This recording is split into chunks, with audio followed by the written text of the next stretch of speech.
thing I like about your books, and like I really love them, is that they're actually based on real life situations, and they're not like they're fiction, but they're actually like based on like, yeah, some families they have troubles, and there's gonna be troubles with friends, and you're gonna get in fights, but like one thing it'll all come out and like together. So. Yeah.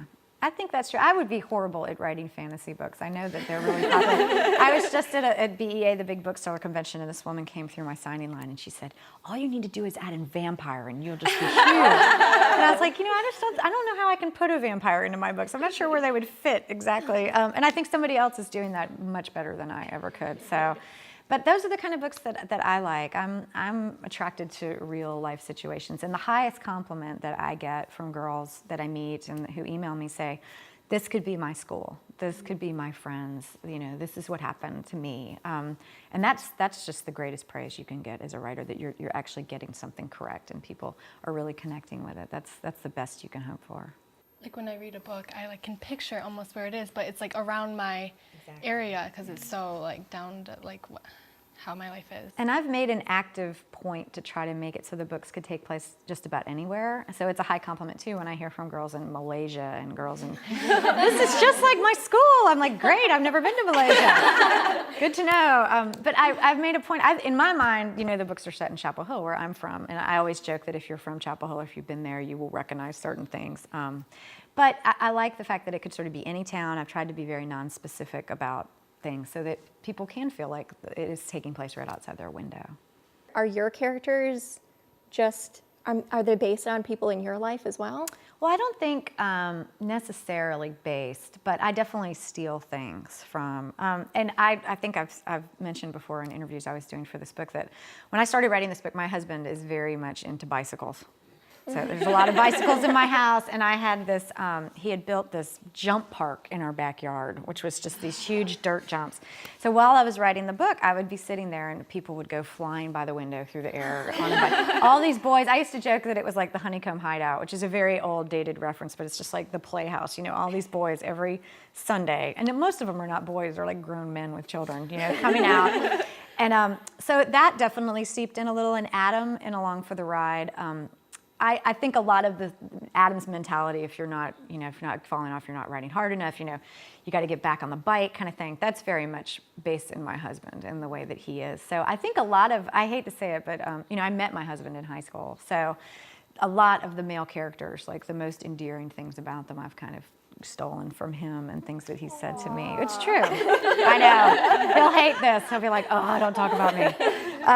But I think that it's nice to kind of take things, but I think if you really base somebody on a real person, it doesn't work as well because you already know that person. And when I'm having to build a character from the ground up, I'm having to do that for myself so I see every part of them, and then the reader can see that too, as opposed to me just sort of relaying. But that said, I like to sneak my friends' names into my books. I did a lot of that in Lock and Key, the homeroom teachers' names and things like that.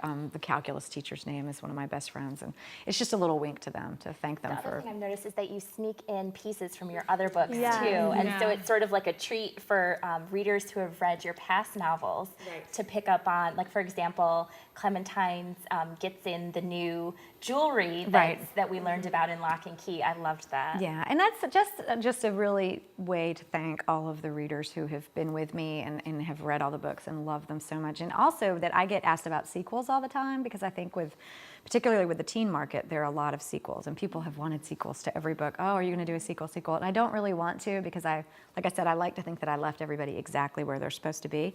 But it is kind of nice. He's going to stay with his new fiance. Yeah, exactly.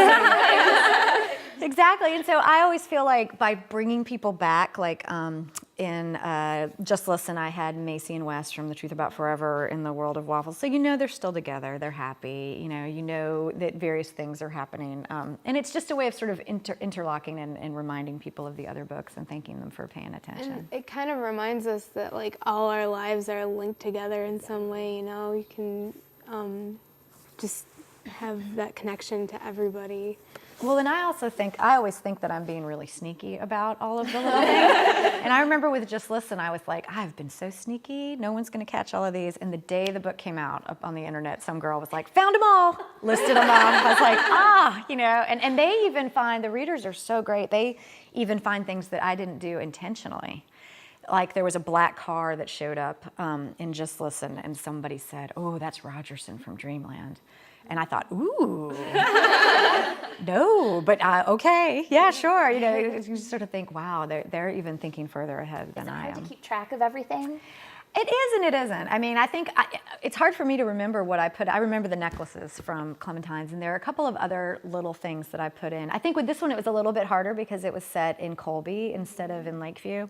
But because I'd already set a book in Colby, I always say if people liked Keeping the Moon, they're going to like this book because I do manage to pull a lot of stuff in from that book.